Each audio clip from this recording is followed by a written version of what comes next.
Let's comment.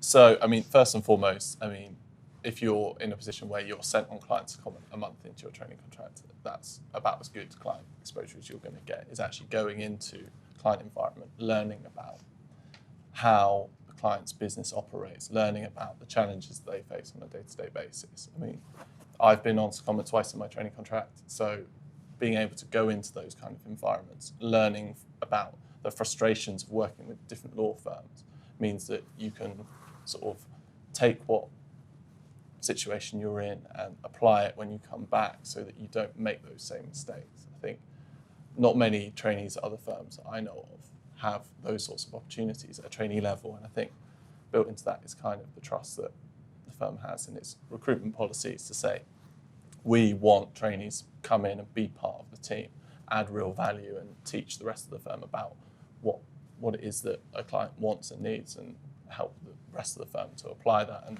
deliver sort of better customer experiences. I think if you look at the teams, the way across the firm, the way that they're made up, they are deliberately made quite lean. So there's not loads of people, you're not buried in and amongst an army. You are expected to contribute to client meetings if you're taken along to them, which often you are. A lot of it's to do with timing. I remember in my first seat, sort of 2 months in, I went and sat in on a client meeting. And because I'd done a piece of work, I was just asked to speak to the client.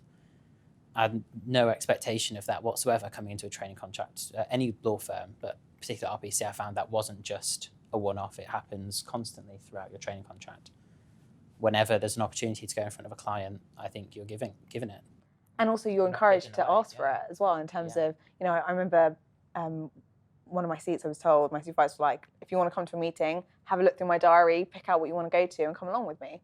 Like, it's not I guess the whole point is that they're investing in you. They want you to get the most out of your training contract. So, you know, they want you to go along to these things because they don't want you to qualify and then be that awkward person who can't talk to any clients and can't.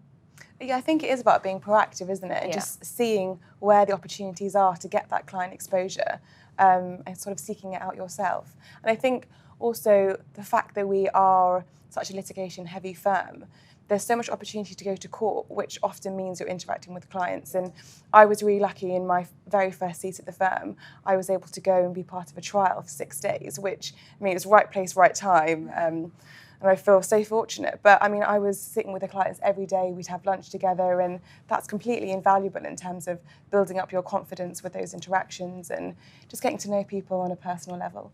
There's a lot of BD opportunities as well. Like at the firm, we make the most of the fact we have such a nice office, don't we? We always seeing people in the morning having breakfast seminars, lunch seminars, seminars after work, and as trainees you're introducing clients to the firm, you're meeting them at the entrance, but you're also, when it's your team, you're often delivering some of those sessions with your colleagues, so you're interacting with them, socialising with them, networking right from the very beginning. We have the Young Insurance event that we have where we have people of sort of similar level at insurer clients coming in, and we get to speak with them. And there's so many opportunities. You can't really sort of list them all in one short clip. Yeah, there's just so much. Play football matches against clients, and sort of it's that whole range of not just kind of the formal business development opportunities like meetings and, as you say, going to court, but there's kind of the more informal things like going to darts and just striking up a conversation. We both went to the cricket charity cricket tournament, which was held by a client, and got to. And then that's when we've been invited to future events, and you can kind of start to build those relationships, which not only teach you about what the client wants and needs, but also help you to kind of refer them around the firm.